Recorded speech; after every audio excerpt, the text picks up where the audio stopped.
Hello, everybody. I'm Giselle Fancarita. I'm 22 years old. I'm from Venezuela, and I'm a biomedical science student at the University of South Florida.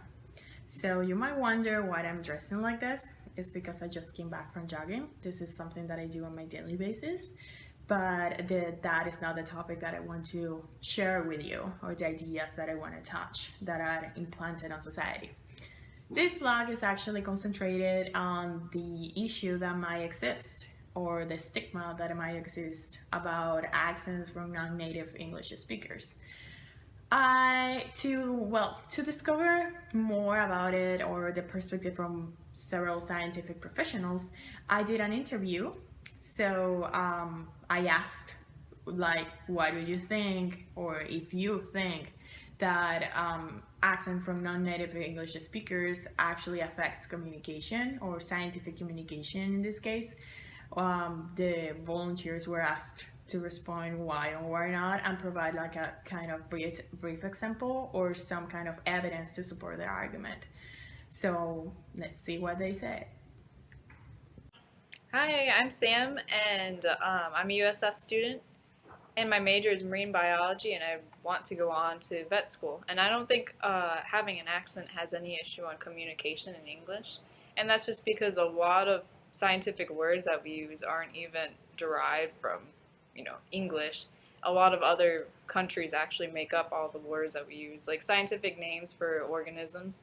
Half the time, they're not even English, and I can't even pronounce it. So I wouldn't judge other people that can't pronounce different words that we use because I can't pronounce half the words in English.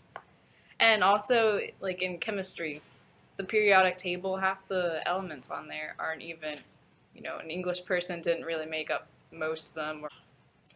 I've actually even had teachers that have had really bad accents. I've had a genetics teacher that had a quite a heavy accent, but he was still really good at teaching, and I learned really well all the stuff he had taught.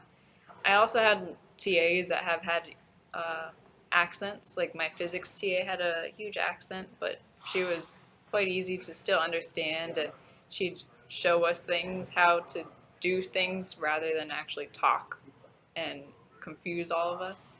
So I'm Courtney Trotter. I'm a second year graduate student at USF, and I also went to USF as an undergraduate and got my bachelor's degree in chemical engineering.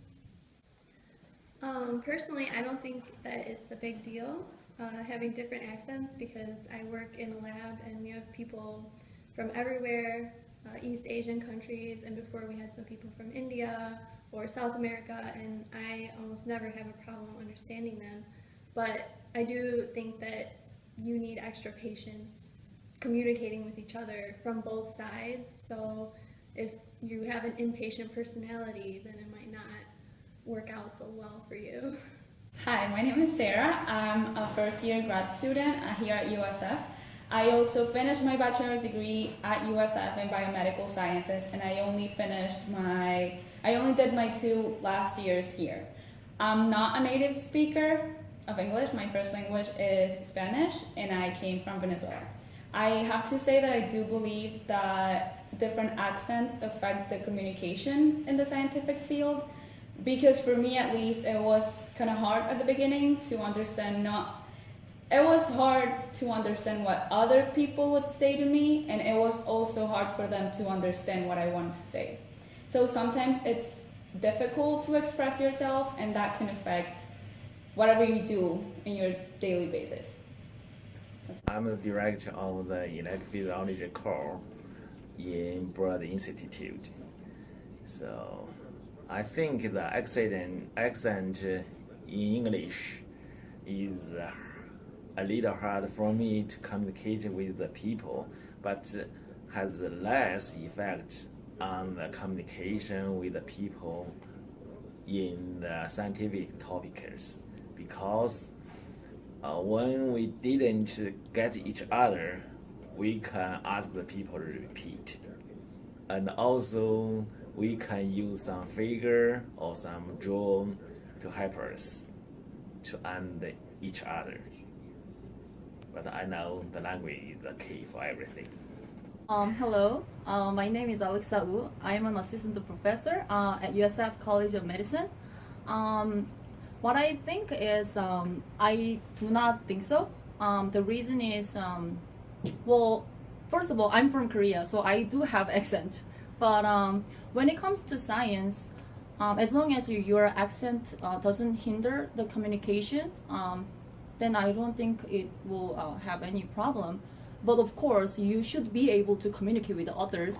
But you see like other even Nobel laureates who certainly don't speak English that well. In fact, like there's one Japanese Nobel laureate. He actually could give a talk just Japanese. He didn't actually speak English at all. But then obviously his science was great.